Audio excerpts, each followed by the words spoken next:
Hey guys, this is Tauna, and today we're going to be talking about Avatar The Last Airbender's preview and everything you need to know before the preview, premiere, all that kind of stuff that's going to be starting to happen this week. I'm very, very excited for this set. This set was essentially my childhood. Avatar was, the show that I watched so much of when I was younger. I'm incredibly, incredibly excited about it.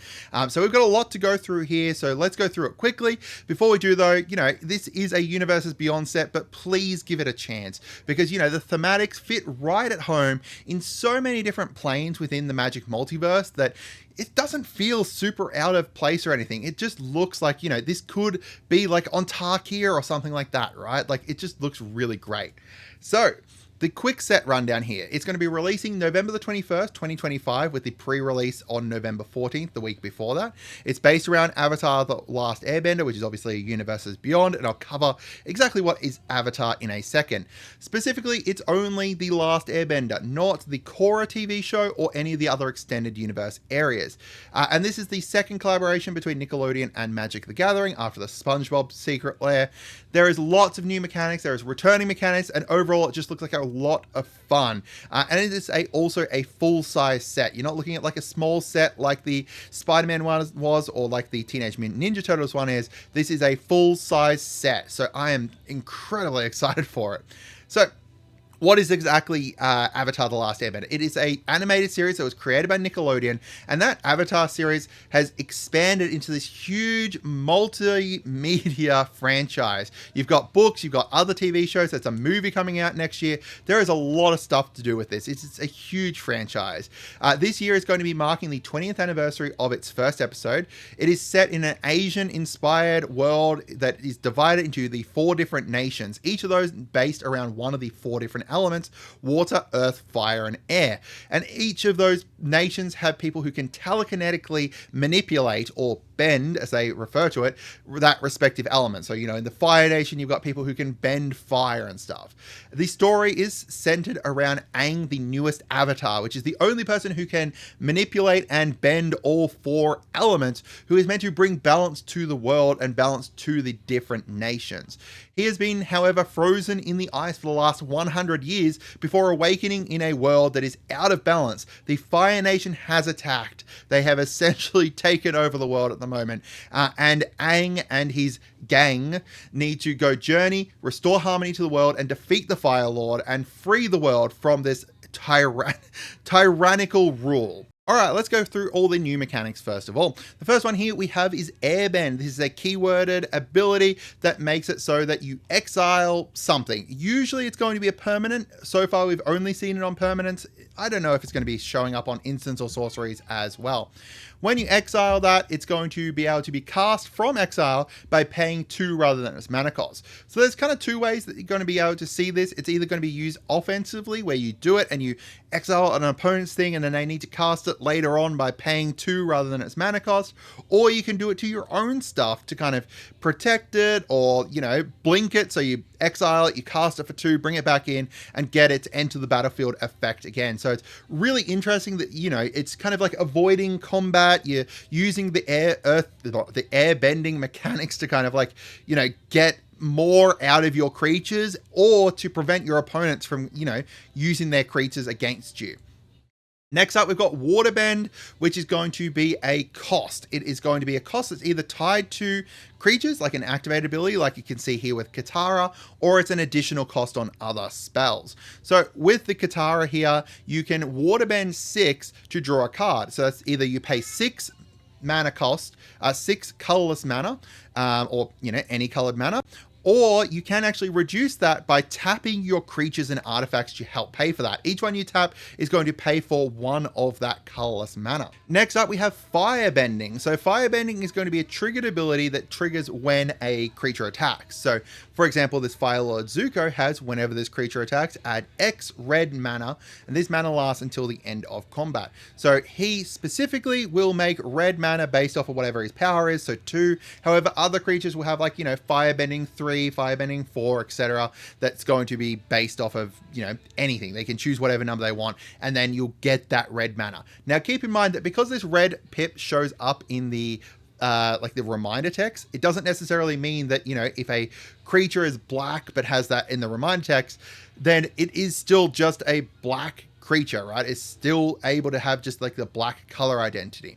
So this is going to be very useful for, like, you know, combat tricks, instance and source, instance and, you know, anything else that you can use during combat, activated abilities, all that kind of stuff. All right, and then our final one here is going to be earthbending. So this is a keyworded ability that is going to be based off of, you know, creatures entering or creatures doing stuff, or, you know, instants and sorceries can have it as well. Essentially what it does is it turns one of your lands into a 0/0 creature with haste, and then it will put +1/+1 counters on it based off of whatever that earthbend is. So with this Boomy, it's earthbend 1. You put 1 +1/+1 counter on it. The great thing about this is that it has, whenever this creature dies, or whenever, like, you know, that land dies, it's going to come back to the battlefield tapped, or if it gets exiled, it will also come back to the battlefield tapped. It's really great, right? Because it bypasses that kind of danger of, I'm going to attack with my lands, but what if someone blocks it and kills it? All right. We also have some returning mechanics. We have lessons returning. However, keep in mind that the learn mechanic is not returning. It is just going to be lessons. There is some other cards that care about lessons, and it is basically just a tag that is going to show up on instants and sorceries and stuff, as you can see here. And then, you know, stuff like Soccer over here cares about it because he gets buffed up based on whenever you cast your lessons. We've also got the exhaust mechanic returning from Aether Drift, which is a once-off activated ability. You can only activate that activated ability once for each of the creatures or whatever else they end up being on. So, for example, like, you know, this one here, you can only pay that 5 mana once. We've also got Raid returning, which is just, you know, at the beginning of your end step, if you attack this turn, or it's based off of your attacking, basically. We don't know how much it's going to return, but we've seen it on at least one card. The exhaust ones we've seen on 3 cards or something like that so far. Shrines are also returning. I don't know how much, you know, shrine matters kind of stuff is going to be here, or how many different shrines there are, but they are returning as, like, you know, enchantments. And then finally, we've got the transforming sagas returning. So these are going to be a saga on the front side, you know, going through the story of these epic characters from the past. So Firelord Sozin, you most likely will have one for each color. So, you know, like, you know, a black, red, green, white, blue one, and it'll be like based off of, like, you know, historic characters from the past. So Sozin being, like, you know, the big kind of, you know, one who started all of the stuff to do with, like, you know, the fire bending and not the fire bending, like the Fire Nation kind of taking over and stuff.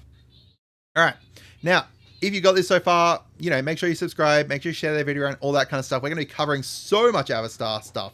I am so excited for Avatar. All right, into our booster fun, we've got first up the battle poses, which are full art with no text. There is 4 neon ink ones that are exclusive to the collector boosters, and then there is 5 different ones that you're going to be finding within the play and collector boosters in foil and non-foil. These ones that are neon ink are going to be absolutely amazing. We've got borderless double-faced sagas, so these are going to be, as I said, you know, going to show the past, show these characters from the past, and then you've got the full, you know, borderless treatment for them. And again, those are found within the play and collector boosters. We've got the field notes returning from Bloomburrow, and I love these. They're absolutely amazing. You know, depicting some, you know, of the incredible fauna that is found within the Avatar world. So many of them are, like, you know, 2 characters, like 2 animals kind of crossed over. Like, you know, you've got your lemur bats. Just amazing. I'm so excited to see, you know, all of these. They're just really, really cool. And this treatment is just amazing as well. And then we've got the elemental frame cards, which are amazing again. So again, these are going to be found within play and collector boosters. And these are great because they actually show, like, you know, what tribe you can find these characters from and stuff, and they've got unique ones based off of each of the tribes. So, you know, you got like the firebending one here with the fated firepower, depicting when Zuko and Aang are you know, being confronted by these huge dragons, and, you know, discovering, like, the technicalities and stuff behind firebending. You've got Katara here showing off, you know, her being not the savior, but, like, just one of the last waterbenders, and just being an absolutely incredible character. Then we've got the full art Upper lands here, depicting Upper flying over top of this incredible world building that takes place within the Avatar world. You know, one for like you've got the Water Nation here. I actually don't know where each of the nations are from. I think that's Earthbend. That's Earth and Earth. That looks like it's flying over Basing Say. You got the swamp here as well. Like, just I love these. These are really cool. All right, and then finally we've got the raised foil Avatar Aang. This is our headliner. This is going to be the chase card, you know, the Soul Stone. Forget about the Soul Stone because it's all about this. This is going to be absolutely incredible. You know, it's got the raised foiling and stuff as well. It just looks amazing. And I'm really happy that it's got the text. I'm not a huge fan of textless cards because, you know, for newer players, they're a bit hard. Like, you know, you look at a textless card, it's like, what the hell does this even do? Or, you know, my wife, she's relatively new to the game. If I gave her a textless card in her deck, she's going to be, yeah. So I'm really happy that it's got like the text on this. This is going to be my chase card for the set. It looks incredible. And just, I'm so excited for it. All right, then we've got the source material booster sheet. So there's going to be one of these for each of the episodes from the original series, and they're going to be showing up within one of 26 play boosters or one per guaranteed booster. And these are the source materials. They're going to be showing off part of the episode, you know.